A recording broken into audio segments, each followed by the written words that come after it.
নদিয়া ডিস্ট্রিক্টে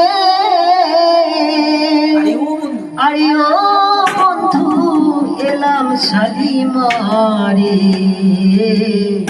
শালিমার থেকে লাগলো বন্ধু ওই না 3 দিন 3 সময়তে।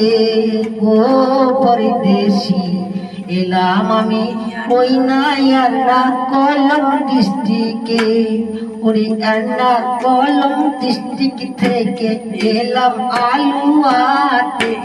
এসে ওই না ছোট্ট মার্কেট অলিনুর বাজার।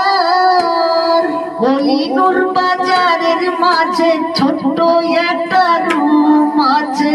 সেই না রুমে থাকি বন্ধু 4-5 জনাই রে বন্ধু। বর্ষাকালে কাজ নাই গো ওই না পরদেশিতে কত জ্বালা বেদনা রে বন্ধু। জানে না বাড়িতে গ্রামবাসী জানে না কি হালে আছি। বর্ষাকালে কাজ নাই কর্ম নাই থাকি কি হালে রে বন্ধু। জানে আমার